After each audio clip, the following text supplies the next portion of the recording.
మనుషుల నరనరాల్లో జీర్ణించుకుపోయిన స్వార్థం, డబ్బుపై వ్యామోహం, అధికార దాహం ఇవి నేడు జరుగుతున్న రావణ కాష్టం. ఈ కలికాలంలో అందరినీ నడిపించేది డబ్బు మాత్రమే. ఈ మాటని ఎవ్వరూ కూడా కాదనలేరు.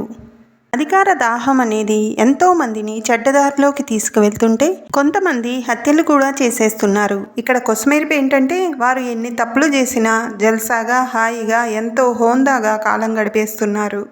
తరతరాలకి సరిపడా సంపదను ప్రోగు చేసుకుంటున్నారు. కానీ నిజానికి ఈ జన్మలో వారు సుఖంగా ఉన్నా మరు జన్మలలో వారు వారి కర్మఫలాన్ని శిక్షలను అనుభవించవలసి ఉంటుంది. ఈ విషయాన్ని త్రేతాయుగంలోనే వాల్మీకి రామాయణంలో చెప్పటం జరిగింది. ఆ కథ ఏమిటో, రాజదర్బారులో కుక్క చెప్పిన తీర్పు ఏమిటో ఎంతో ఇంట్రెస్టింగ్గా ఉండే ఈ కథను ఇప్పుడు తెలుసుకుందాము. ఈ కథను ఎక్కడా స్కిప్ చేయకుండా చూడండి. మరియు జై శ్రీరామ్ అని కామెంట్ చేసి ఆ అయోధ్య రాముని అనుగ్రహానికి పాత్రులు కండి. మొదటిసారి కనుక నా ఛానల్ను చూస్తున్నట్లయితే ఇలాంటి మరిన్ని ఇంట్రెస్టింగ్ వీడియోస్ కోసం నా ఛానల్ని సబ్స్క్రైబ్ చేసుకొని బెల్ ఐకాన్ని క్లిక్ చేయండి. ముందుగా మనం శ్రీరాముని గుణగణాలను చర్చించుకొని ఆపై ఈ కథను ఒక్కసారి పరిశీలిద్దాము. రామాయణం జీవిత విలువల్ని బోధించటమే కాదు, వాటిని కాపాడేందుకు మార్గాలను చూపిస్తుంది. మనిషి గుణగణాలు ఎలా ఉండాలన్న దానికి రఘుకులోత్తముడైన శ్రీరాముడు ప్రతీక. మరి అటువంటి రామరాజ్యంలో దేవుడు ఎలా ఉంటాడో చెప్పిన మహామనిషి 7వ అవతారమైన విష్ణు అవతారం ఆ శ్రీరామచంద్రుడు. సకల శక్తి సంపన్నుడైన రాజుగా జనాదరణ పొందిన ప్రజారంజ పాలకుడు, ధర్మం 4 పాదాల నడిచేలా చేసిన ధర్మబద్ధ పాలకుడు, ప్రజావాక్కునే దైవవాక్కుగా భావించిన న్యాయ పరిపాలకుడు, ఏకపత్ని వ్రతానికి కట్టుబడిన ఆదర్శవంతుడు శ్రీరామచంద్రుడు. లక్ష్మణ భరత శత్రుఘ్నులకు మార్గనిర్దేశనం చేసిన మంచి సోదరుడే కాక రావణుడి సోదరుడు విభీషణుడికి, వాలి సోదరుడైన సుగ్రీవుడికి స్నేహహస్తం అందించిన మంచి మిత్రుడు, అతులిత బలశాలి హనుమంతుడికి పూజ్యుడు. ఇవే కాక ధైర్య సాహసాలు, సహనశీలత, దయార్థ గుణం, పితృవాక్య పాలన, ధర్మ నిరపేక్షత ఇలా చెప్పుకుంటూ పోతే ఎన్నో సుగుణాలు ఉన్న సకల సుగుణాభిరాముడు ఆ శ్రీరామచంద్రుడు. అయోధ్య ప్రజలే తనకు ముఖ్యమనుకున్న ఆదర్శరాజు రాములు వారు. అందుకే 14 ఏళ్ల అరణ్యవాసం తరువాత రావణ సంహారం జరిగాక అయోధ్యకు తిరిగి వచ్చాక సీతారాముల పట్టాభిషేకం జరిగి అయోధ్యను ప్రజారంజకంగా పరిపాలిస్తూ ఉంటే ఎవరో ఒక అనామకుడు లేవనెత్తిన సందేహాన్ని పరిగణనలోకి తీసుకుని కట్టుకున్న భార్యను అగ్ని పరీక్షకు పంపించాడు. ప్రజల మాటకు విలువనిచ్చాడే గాని ఆ లోకాభిరాముడు ఏనాడు సాధ్వీమణి సీతాదేవిని కించిత్తైనా శంకించలేదు. నీతి తప్పని ధర్మబద్ధ పాలన అందించడమే రామరాజ్యం అనుకున్నాడు ఆ శ్రీరామచంద్రుడు.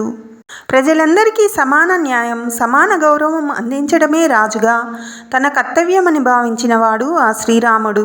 నీతి, నిజాయితీ, ధర్మం కలగలిసిన పాలనలోనే ప్రజలకు నిజమైన న్యాయం అందుతుందని ఆశించాడు. దానికి తగ్గట్టుగానే నిర్ణయాలు తీసుకున్నాడు. అందుకే ఆయన పాలనలో ధర్మం 4 పాదాల నడుస్తుందన్న కీర్తి ముల్లోకాల్లోకి వ్యాపించింది. అందుకు తగినట్లుగానే ఆ శ్రీరామచంద్రుడు అందరికీ అందుబాటులో ఉండేలా ఒక పెద్ద రాజదర్బారును నిర్మించాడు. ఆ రాజదర్బారుకు వెలుపల ఒక పెద్ద గంటను ఏర్పాటు చేయించారు. తమ రాజ్యంలో ఎవరికైతే న్యాయం కావాలో వారు నిరభ్యంతరంగా ఆ గంటను మోగిస్తే చాలు, అది ఏ సమయమైనా సరే తనే స్వయంగా వచ్చి న్యాయ విచారణ చేసి వారికి న్యాయం అందేలా చేసేవాడు. రామరాజ్యం ఎంతో ధర్మబద్ధంగా ఉండటం వలన ఎన్నో రోజులు ఆ గంటతో అవసరమే రాలేదు. ఒకరోజు రాముడు తన దర్బారులో కొలువై ఉన్నాడు. ఆ నిండు సభలో అతని చుట్టూ మంత్రులు పరివేష్టించి ఉన్నారు. మహాముని, వశిష్ఠముని వంటి ఋషివర్యులు కూడా ఆసీనులై ఉన్నారు. అలాంటి నిండు సభలో రాములు వారు లక్ష్మణుని వంక చూస్తూ, లక్ష్మణ, మన అయోధ్య ప్రజలు అందరూ క్షేమంగానే ఉన్నారా? వారికి ఎటువంటి సమస్యలు లేవు కదా? ఎవరైనా పౌరులు కార్యార్థులై మన సభకు వేంచేశారా అని ప్రశ్నార్థకంగా అడుగుతారు. అప్పుడు లక్ష్మణుడు, అన్నగారు, సుభిక్షమైన మీ రాజ్యపాలనలో ప్రత్యేకించి విన్నవించుకునేందుకు ఎవరికీ ఏ సమస్య అవసరమూ లేవు. ప్రజలందరూ ఎంతో సంతోషంగా ఉన్నారు అని విన్నవిస్తాడు. అదే సమయంలో రాజదర్బారు బయట గంట మోగుతుంది. లక్ష్మణ, ఎవరో న్యాయం కోసం గంటను మ్రోగించినట్లు ఉన్నారు, వెళ్ళి చూసి వారిని నీతో పాటు తీసుకునిరా అని చెప్పడంతో లక్ష్మణుడు రాజదర్బారు బయటికి వచ్చి గంట కొట్టిన ప్రదేశంలో పరికిస్తాడు. ఆ ప్రదేశంలో ఏ మానవుడు కనిపించకపోవడంతో వెనుదిరిగి రాజదర్బారు వైపు నడుస్తూ ఉన్నాడు. ఇంతలో ఇంకొకసారి గంట మోగుతుంది. లక్ష్మణుడు ఆ ప్రదేశంలో ఎవరు గంట మోగించారు, ఇప్పుడే కదా చూశాను, అక్కడ ఎవరూ లేరు కదా అని అనుకుంటూ తిరిగి ఆ ప్రదేశానికి వెళ్ళి చూస్తాడు. ఆశ్చర్యం వేస్తుంది, అక్కడ ఎవరూ ఉండరు. కానీ ఈసారి జాగ్రత్తగా పరిశీలిస్తాడు. అక్కడ లక్ష్మణుడికి ఒక గాయపడిన కుక్క కనిపిస్తుంది. రామలక్ష్మణులకు జంతువుల భాషలను కూడా తెలుసుకోగల పరిజ్ఞానం ఉంది కనుక లక్ష్మణుడు, ఓ సునకమా, నువ్వే నా గంట మోగించినది, నీకేం ఆపద వచ్చినది, ఎలాంటి సంకోచము లేకుండా నీకు వచ్చిన సమస్యను చెప్పుకో అంటూ అభయమిస్తాడు లక్ష్మణుడు. దానికి ఆ కుక్క, ఓ రాజా, నన్ను రాముల వారి దగ్గరకు తీసుకుని వెళ్ళండి, నా సమస్యను వారితో విన్నవించుకుంటాను, వారే నా సమస్యకు తగిన పరిష్కారాన్ని సూచించగలరు అని పట్టుబట్టడంతో లక్ష్మణస్వామి రాముల వారి దగ్గరకు ఆ సునకాన్ని తీసుకుని వెళ్తారు.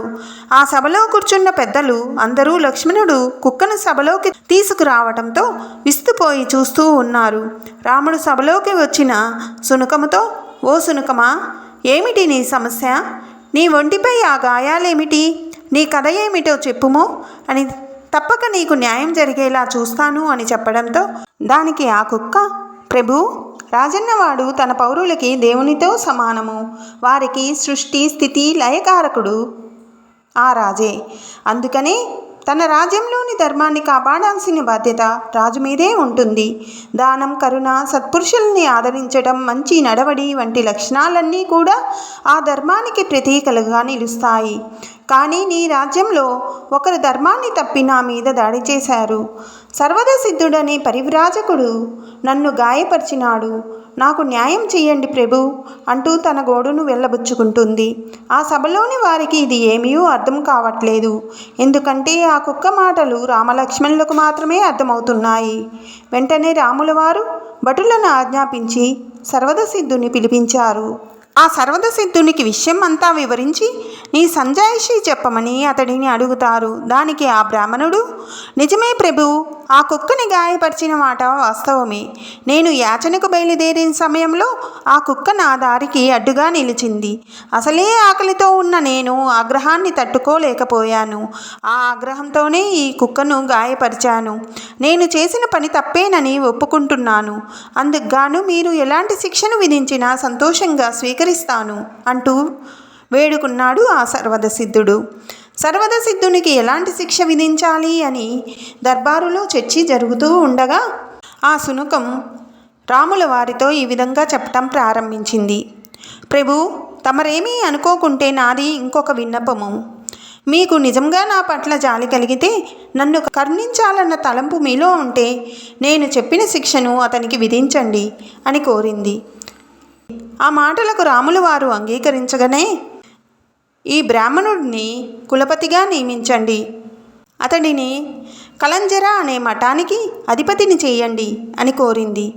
ఆ మాటలు లక్ష్మణుడి ద్వారా తెలుసుకున్న సభలోని వారంతా ఆశ్చర్యపోయారు. బ్రాహ్మణుడు మాత్రం తనకు శిక్షకు బదులుగా పదవి లభించినందుకు సంబరపడుతూ రాజాజ్ఞ తీసుకుని అక్కడి నుండి వెళ్ళిపోయాడు. అదేమిటి, నీకు జరిగిన అన్యాయానికి బదులుగా సర్వదసిద్ధుణ్ణి కఠినంగా శిక్షించమని కోరుతావనుకుంటే అతనికి కులపతి హోదాని, మఠాధిపతి పదవిని కట్టబెట్టావేమిటని అడుగుతాడు లక్ష్మణుడు. దానికి ఆ సునకరాజం, రాజా, గత జన్మలో నేను ఆ మఠాధిపతిని. ఋషులను ఆదరిస్తూ, దేవతలను పూజిస్తూ, సేవకుల బాగోగులను గమనిస్తూ, అందరికీ పంచగా మిగిలిన ఆహారాన్ని భుజిస్తూ చాలా నిష్ఠగా జీవించాను. అయినా కూడా ఈ జన్మలో నేను కుక్కగా జన్మించవలసి వచ్చినది. అంత సత్ప్రవర్తనతో మెలిగిన నేను ఈ స్థితికి చేరుకుంటే చిన్నపాటి కోపాన్ని కూడా అదుపు చేసుకోలేని ఆ సర్వద సిద్ధుని గతేమిటో ఒక్కసారి ఆలోచించండి ప్రభు అంటూ నవ్వింది. అధికారం చేతిలోకి వస్తే మనిషి విచక్షణను కోల్పోతాడు. అతని ప్రవర్తనలో మార్పు వస్తుంది. ఆ మత్తులో అతను తెలుసో తెలియకో చిన్న చిన్న పొరపాట్లు చేయటం ఖాయం. మఠాధిపతి హోదాలో అతి పవిత్రంగా ఉండవలసిన మనిషి ఎంతో నిష్టగా ఉండాల్సి ఉంటుంది. లేనిచో వారు మరి జన్మలలో నరకయాతనలు అనుభవిస్తారని ఈ కథ సారాంశం. ఈ కథలో కుక్క చూపించిన సమయస్ఫూర్తి అబ్బురపరిచిన అధికార హోదాలో ఉన్నత స్థానాన్ని అలంకరించేవారు ఎంత పవిత్రంగా ఉండాలో వాల్మీకి రామాయణంలోని ఈ చిన్న కథ మనకి వివరిస్తుంది. ఈ కాలంలో అధికారంలో ఉన్న వారి దౌర్జన్యాలకు అంతే లేదు. ఎన్నో పాపాలు చేసేస్తున్నారు. అధికారం కోసం హత్యలు కూడా చేసేస్తున్నారు. చూసే జనాలు ఎన్ని పాపాలు చేసినా వారికేమీ హాయిగా ఉన్నారు. తరతరాలకి తరిగిపోని సంపదను కూడబెట్టుకుంటున్నారు అని అనుకుంటూ ఉంటారు. కానీ వారు ఈ జన్మలో హాయిగా ఉన్నా సరే మరు జన్మలలో ఆ కర్మఫలాన్ని అనుభవించక తప్పదు. ఇదే మన శాస్త్రాలు ధర్మాలు నొక్కి వక్కానిస్తున్నాయి. కాబట్టి మనం జీవించినంత కాలం ధర్మ ప్రవర్తనతో మెలగవలసి ఉంటుంది.